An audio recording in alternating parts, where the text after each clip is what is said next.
Welcome back to lecture 3. We're talking about the thyroid hormone. With this material, here are our objectives. We're going to go over the functional anatomy of the thyroid gland, the synthesis, regulation, and secretion of the thyroid hormone itself. We're going to take a look at the physiological effects of the thyroid hormone, as well as the role of the liver in thyroid function, and finally the role of thyroid hormone in wellness, basically looking at the conditions that we get if the thyroid is producing too much or too little, or things that can go wrong. So, general anatomy of the thyroid. You should have covered this in your gross anatomy courses. If you have not yet, you will in the future in gross anatomy. Just a little bit in general, we can see there's lots and lots of vasculature all throughout this area because the thyroid hormone needs to have a lot of vessels, as it has a very, very important role in getting the specific thyroid hormone to the entire body to control metabolism. So it has all of this vasculature. We have the different sides. We have the right lobe, the left lobe, and then the isthmus are the three different parts, glandular parts of the thyroid itself. And yeah, you can kind of look at all of those different components there. So the thyroid gland, it's made up of a couple of different things. So we have obviously a whole bunch of capillaries and blood vessels and stuff running through the thyroid. We have these cells called the parafollicular cells.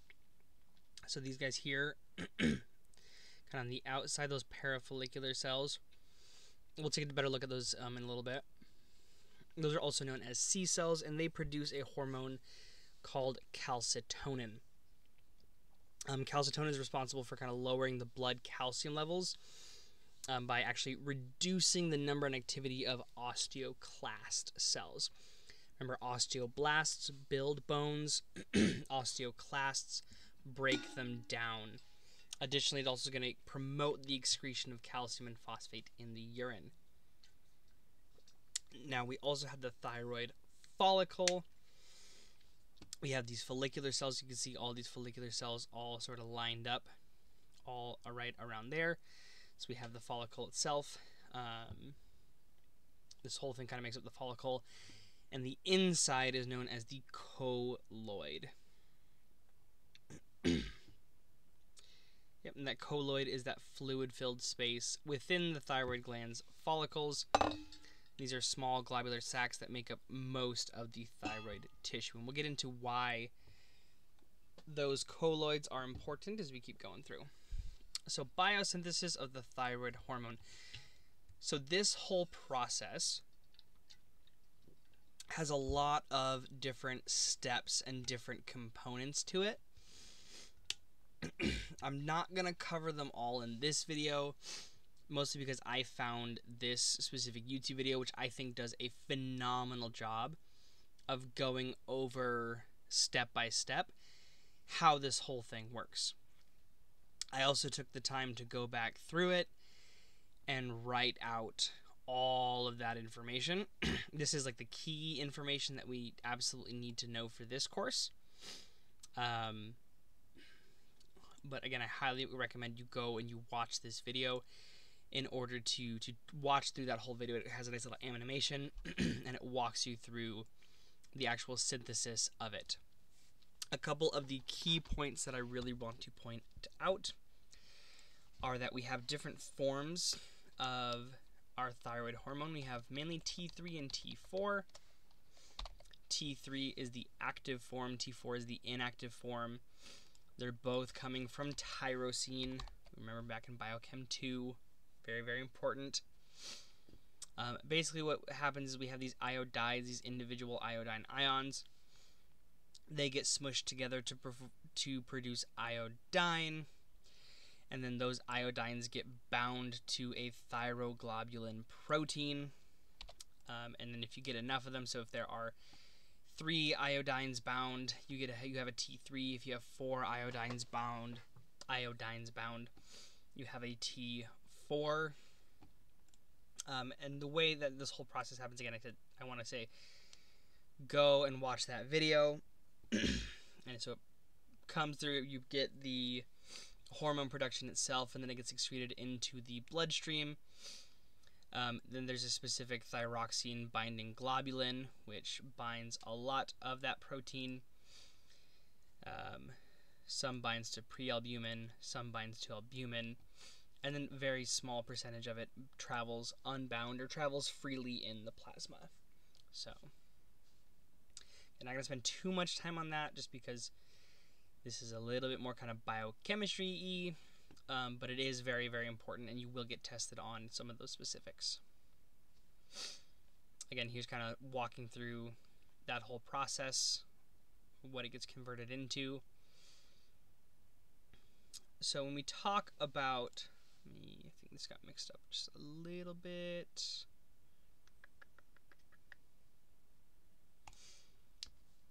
I believe the slide was supposed to be somewhere else, but we're just going to go with it. So this is just looking at some of the different foods that we can consume, which can have an effect on our thyroid gland production, our thyroid hormone production, mostly due to the fact that because it blocks iodine.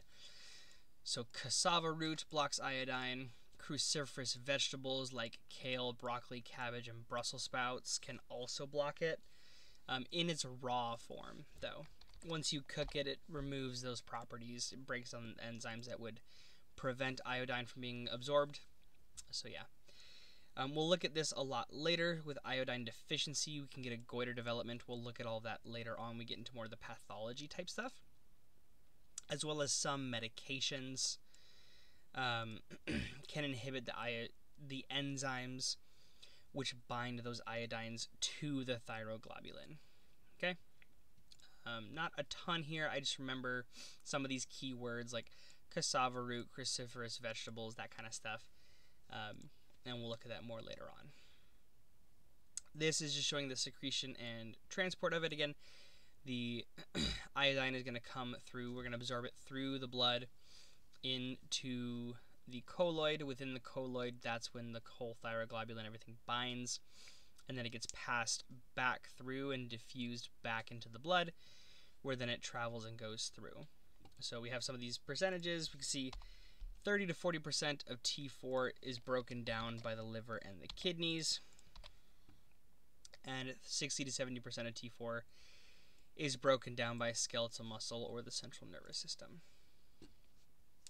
So the majority of the hormone that is actually secreted is T4. So T4 is more abundant. That's a question that professors a lot of times like to ask. But also remember that the T4 form is also the inactive form. So it needs to be activated by removing one of those iodines in order to produce the T3 form to actually function. Part of this is that with the T4, the reason why there's more T4 is because it binds to the plasma proteins better. So that's why the T4 has a longer half-life.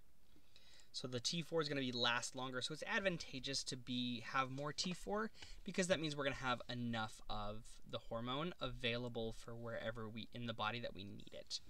And then once it gets to where it needs to go, then it can be broken down into its metabolically active form.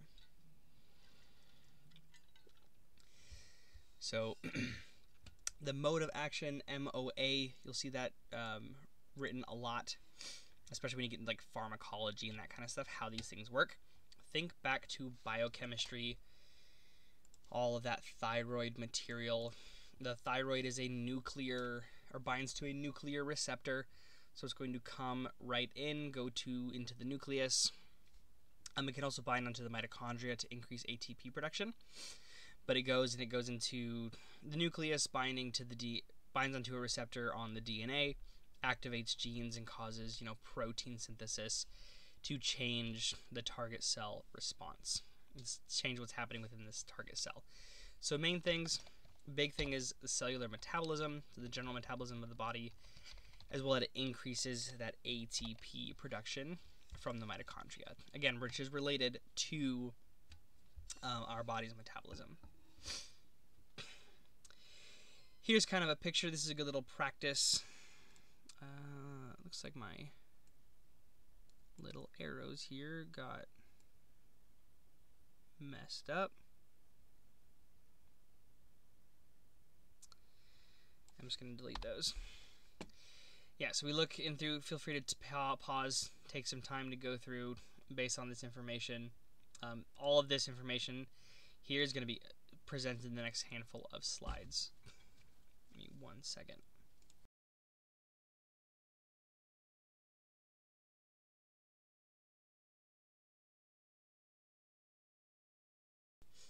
Okay. Physiological effects. You can kind of think of thyroid hormone almost as like exercising. So all the stuff that would happen cellularly when you exercise, when you get moving, that's what's going to happen kind of with thyroid hormone stimulation. So we get an increase in our metabolism. So the number and the activity of the mitochondria increase. You have more oxygen consumption, and your basal metabolic rate goes up. There's also a thermogenic effect, which basically just means you get warmer. That's all that means. That's due to you get a lot more activation of some of like the uncouplers and the sodium potassium ATPase. These are activated during the whole process of with the mitochondria being activated, with the proteins being activated, with metabolism increasing, all that kind of stuff. So as a result, you get heat as a byproduct because you're breaking down ATP. Breaking down ATP, as we know, will always release slightly more energy than what is required for the task, and that excess energy gets released as heat energy. With the lipid metabolism, we get increased lipolysis, breakdown of fats. So as a result, we get more free fatty acids in the blood, as well as we start using more fats with fatty acid oxidation within the mitochondria. Because again, if our metabolism is increased, we're going to use up our glucose stores quicker, and as a result, we're going to turn more towards fat breakdown. And our cholesterol and triglyceride levels are going to go down, because again, we're using that fat to converting it to energy. Carbohydrate metabolism, we get all the ups. We increase glucose transport, gluconeogenesis, and glycogenolysis, so the breakdown of glycogen, because we need all of that energy. And all of these are effects of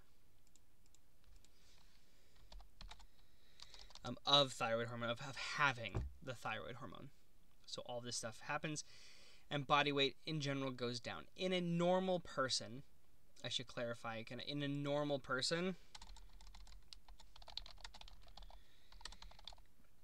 you're going to maintain your weight as long as you're eating the correct amount that you're supposed to. If you have either an excess or too little thyroid hormone, then you're going to have other issues. So we can look at this decrease in body weight. So if our thyroid hormone is active and working well, it makes a push. All of a sudden, we get more thyroid hormone released. Our body weight, our metabolism kicks up. We might lose a little bit of weight. We're talking like a very small amount. If we have huge amounts of excess of thyroid hormone, we might then see significant body weight loss. But again, we'll get into the pathology of it all later on. Cardiovascular system, the thyroid hormones stimulates blood flow and cardiac output, heart rate, cardiac contractility. Mean arterial pressure is going to remain normal, but our pulse pressure increases. Part of that is due to the increase of the heart rate and increase of cardiac contractility. So the heart is going to contract with more force, so it pushes more blood per beat, so you have an increase in stroke volume, which, with increased stroke volume, you get an increase in the systolic blood pressure. The hormone itself, as well on the vessels, cause vascular relaxation, which is actually going to decrease diastolic blood pressure. So you get an increase in systolic blood pressure, a decrease in diastolic blood pressure, which keeps the mean arterial pressure normal, but overall increases our pulse pressure. And we also get an increase in respiration. This is kind of just like I said at the very beginning. So more thyroid hormone is like working out. Think increase in temperature, weight loss, using glucose, etc. Using glucose and fats, etc. Not enough thyroid hormone is kind of like being lazy, being a couch potato. You gain weight, you can get cold easily, you feel tired or sluggish, depressed, that kind of stuff. Only other extra, the one that I'll add here that we'll look at as well, is excess thyroid hormone. Tends to cause anxiety. So these are just a handful of practice questions. So as well, increased secretions and motility in the GI tract. So if we think when you exercise, a lot of times especially when you first start exercising, immediately you need to go to the bathroom. So same thing here. Hyperthyroidism can be associated with excessive, quick GI motility, which can lead to diarrhea. Whereas hypothyroidism can cause constipation. And then hyperthyroid again makes you go fast, so you think anxiety. Whereas hypothyroidism, that mental sluggishness, that depression.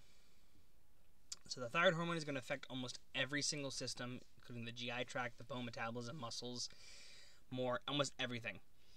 As well as reproductive function as well, which we won't spend a lot of time on that when relating it to the thyroid hormone, but we will look at reproductive function in future lessons. I believe that is either exam 2 or 3. I believe exam 3 is kind of the reproductive function section. As well, thyroid hormone is going to affect other endocrine glands. It causes a demand for more insulin to affect the GLUT transporters. Remember, the GLUT transporters are what brings the glucose from the blood plasma into the cells. So we need actually more insulin in order to uptake more glucose into the cells because our metabolism is kicked in. It also will affect the cortisol and the parathyroid hormone. If you can pause to read this whole thing, or as well, remember every single one of my videos I have linked down below. The ability to come into you can purchase all of my notes to get them all. And as I continue to push out this material, I will be updating and adding more material to these to ensure that they're more and more beneficial for you as you can progress through all of this material. This is just the quick the little feedback loop where we can see the hypothalamus releases the thyroid releasing hormone. The anterior pituitary, the thyroid stimulating hormone, acts on the thyroid. Release of T4 and T3 goes to the target tissues, as well as causes that negative feedback inhibition. Sorry, give me one moment.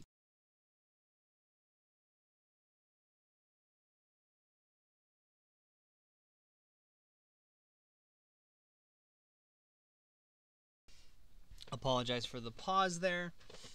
My wife and I are in the process of moving, and my cat just found the moving paper and thinks it is very fun to play in it. Okay. The regulation of thyroid hormone, there's a couple conditions I would say that tend to increase or decrease, the amount of thyroid hormone that our body wants to release. So anything that disturbs our homeostasis. So we can call this a stressor. If we get any kind of stressor on our system, think like a high stress environment, we're going to increase the amount of thyroid hormone in our body, because it's also kind of like the fight or flight type reaction, where if our body needs to be able to move, needs to be able to be ready to do stuff, that kind of stressful situation, our body wants to be prepared, so we tend to release more thyroid hormone. In fasting conditions, we decrease our thyroid hormone again, because if we don't have the glucose and the energy stores in order to perform those metabolic actions, Our body doesn't want to keep releasing a bunch of thyroid hormone because it's not going to make sense, because it's not going to be able to do its job, and it's just going to end up damaging and hurting the cells themselves. So we decrease the thyroid hormone during a fasting state. So if you can flip that as well, during a well-fed state, we'll have an increase in uptick in thyroid hormone. Cold exposure. When we are cold, again, we want to warm ourselves up. How do we do that internally? We increase the thyroid hormone, increases metabolism, increases that production of ATP. Using that ATP with that sodium-potassium ATPase and the uncouplers, it produces heat energy and it warms us up. Now, the role of the liver in thyroid function. So this is the extrathyroidal conversion of T4 to T3. So this is where a good chunk of our T4 can be converted to T3. So 30 to 40% of our T4 gets converted to T3 in the liver. That is done by deiodination, so the removal of an iodine, by specific enzymes called deiodinases. So the deiodinases are in the liver, and they break down, the T4 and the T3. The liver is kind of the role of the liver in the thyroid function. Well, there are cases like within the liver itself that it's going from T4, the inactive form, to T3, the active form. The liver is also responsible for the inactivation of thyroid hormones. This is more the context in which teachers will ask questions. The liver is responsible for the detoxification of our bodies, breaking stuff down that we need broken down. So the liver can convert the T4 into a secondary form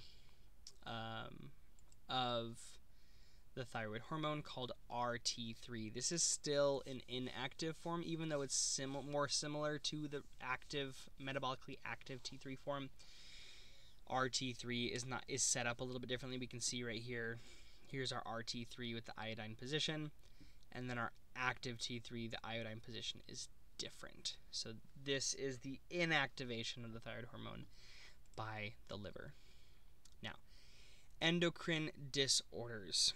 This is where I'm going to kind of throw a lot of information at you, but I'm going to point out the most important parts.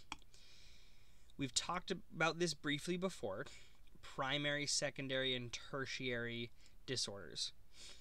Primary disorder is the gland itself, so in this case, the thyroid. Okay? Whatever releases the end product hormone is the issue.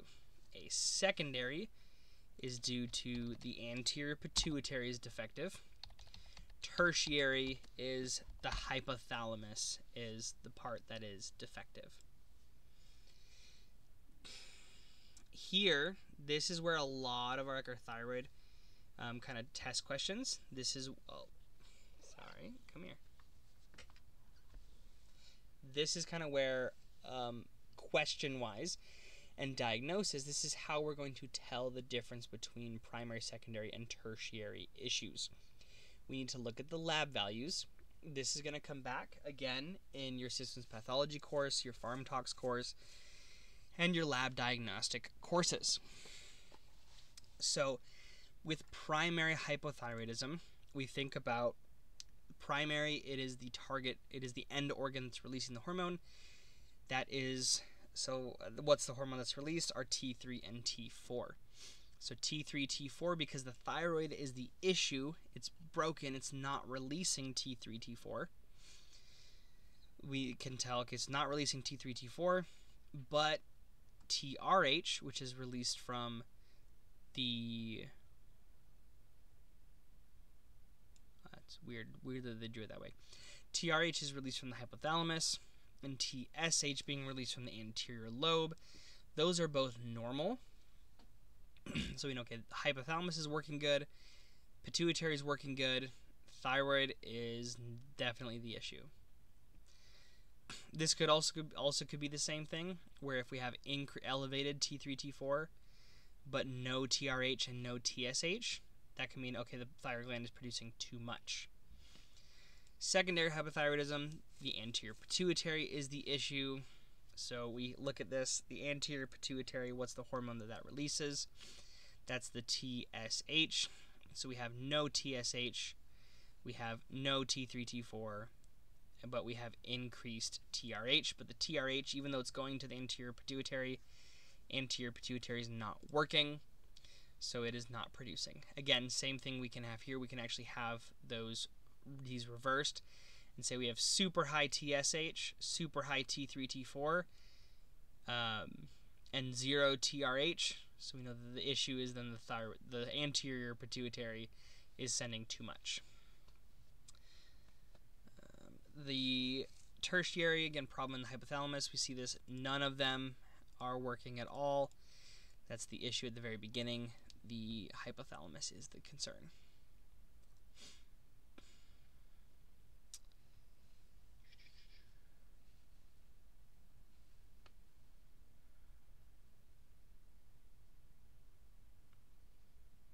This is just a little extra kind of tidbit thrown in here. This is like for the other glands, the other endocrine glands, which are not controlled by the other glands that are not controlled by the pituitary and the hypothalamus system. Kind of what happens with them. You can have these different defects like the parathyroid hormone, the pancreas, the pineal gland, the thymus, these other glands that are not directly linked to the pituitary and the hypothalamus.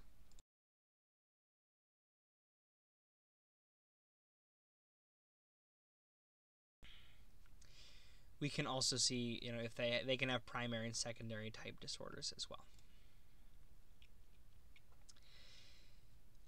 This little chart is just kind of a little flow chart to check for kind of checking those thyroid tests. Easiest way to think about it, practice these numbers and understand, the relationship between these. If you know the order, like TRH, if TRH is not being released, we should not have TSH or T3, T4. If TRH is released way too much, we'll have excess of everything. So if you understand these numbers, teachers love to ask questions about these kind of lab values in here. Getting more into the pathologies themselves, there's three groups that we're going to look at. One, we can have a goiter. A goiter can be associated actually with hypo or hyperthyroidism. Hypothyroidism, meaning that there's not enough thyroid hormone. We get two different diagnoses: cretinism, which is in children, and myxedema, which is in adults. And then hyperthyroidism, the main one we talk about is Graves' disease. So a goiter, a whole bunch of information on the goiter. Essentially, the thyroid gland is swollen. It swells, and it's a lot bigger than it's supposed to be. Why does this happen? It can be for a number of reasons. One, an iodine deficiency. This is very rare. This is more common kind of in third world countries. But nowadays, it's very uncommon to have a goiter due to iodine deficiency, because iodine is supplemented in a lot of things. Like if you look at salt, a lot of table salt will have like added iodine and stuff to it to ensure that we have iodine and that people aren't deficient in it. So season your food, people.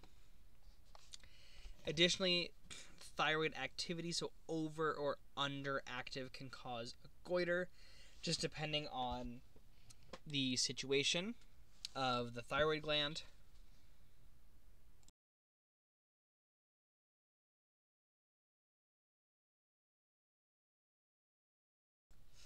Apologies, my cat was loving on me and makes my allergies go crazy. So, over or under, if the thyroid gland is overproducing, it's working,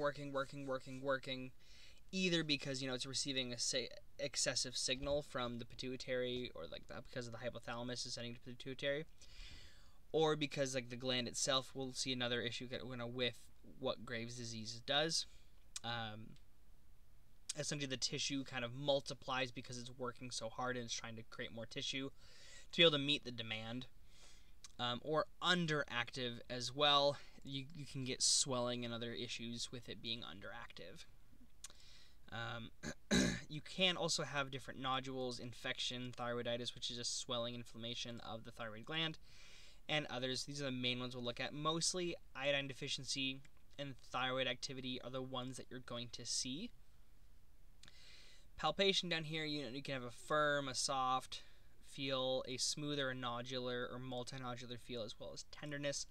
And kind of wrote in through what is all associated with that. Between firm and soft, I was diving deeper into it, and there is kind of contradicting research stating that which one should be firm versus which one should be soft. So listen to your professor, whatever it is that they specifically say. I've seen both. In any case, if you have a goiter, you're going to want to take blood work. Additionally, if you ever see hoarseness, a goiter with a hoarseness, immediately check the thyroid, and you're assuming that's some kind of thyroid issue. Or if the patient comes in, they have hoarseness and it doesn't necessarily mention the goiter, you're going to want to check this, because goiter, that swelling, can put pressure on some of the nerves, the recurrent laryngeal nerve, which goes to the voice box. Okay, so that's the goiter. Hypothyroidism, myxedema in adult. Cretinism is in a child. So cretinism, this is not super common, but as you can see, you get some different facial type structuring and that kind of stuff. So the main primary cause is congenital hypothyroidism, oftentimes due to maternal hypothyroidism. So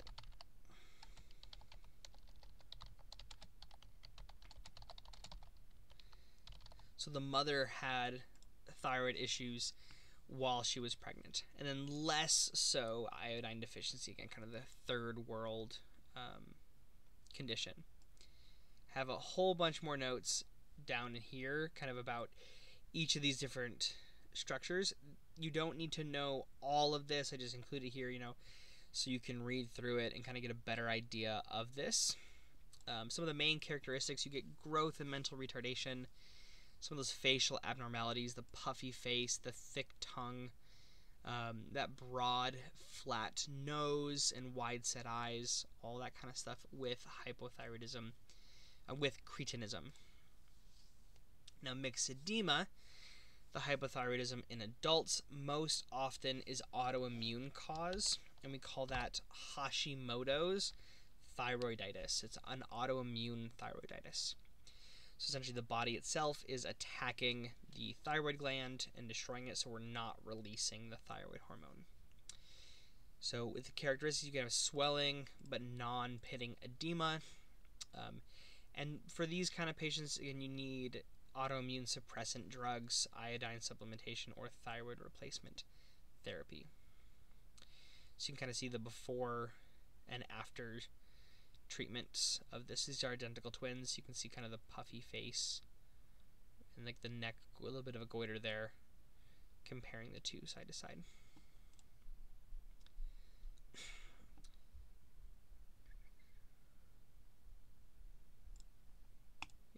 Here's just a little video. When I took the course, my professor liked to find these little videos and links going through specific patients with these conditions. So if you want to watch those, they're good to kind of get a general feel of how patients kind of respond and react to these kind of things. Hyperthyroidism. Some of the causes, we look at Graves' disease, thyroid adenoma, toxic nodule, or TSH secreting adenoma of the pituitary. Big one we'll focus on right now is Graves' disease. Remember, this one is a secondary cause. So main one that we look at is Graves' disease because it is the most common cause. So it's an autoimmune condition where the body is actually going to be producing these antibodies. They are called thyroid stimulating immunoglobulins, shortened they'll be TSIs, and they actually mimic, they copy the TSH hormone from the pituitary, and so they go and they bind into the same receptor site as if they were TSH, and because of that, it just produces the thyroid hormone. So again, you'll see, weight loss, and I have all these written down in here, all of those different effects comparing hyper to hypothyroidism for you guys to look at and go through. But one of the most common things that you'll see, weight loss, you'll see these have high anxiety, and you'll see these bulging eyes. Exophthalmia, or I think the other term is exophthalmosis, is what you'll hear it called as.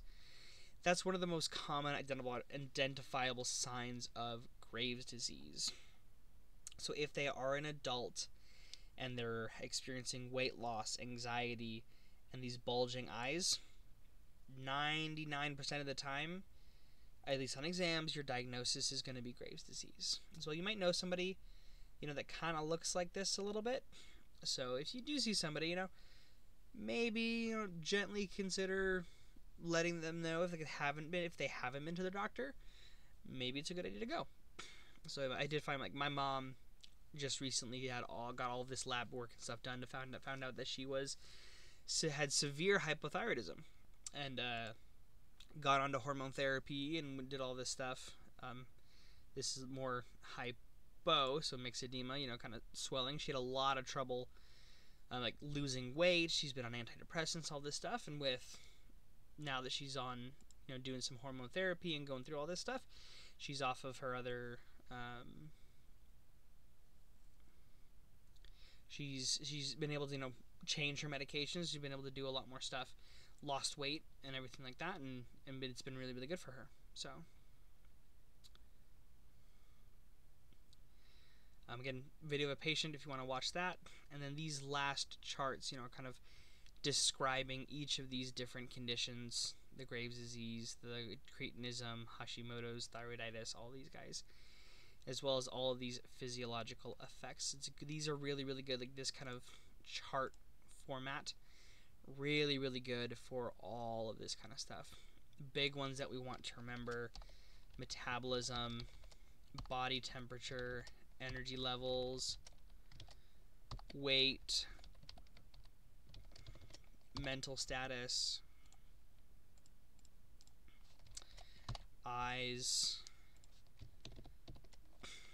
the thyroid gland itself. Yeah, those are the main ones that we want to remember. Okay, thank you so much for watching this video. If you have any questions, as always, make sure you drop comments down below, and I'll try and answer them the best that I can. As well as if you have any other comments, concerns, but don't forget to like, subscribe on the videos. It just helps, other people to see it and see what's going on. Thank you, everybody, and have a wonderful night.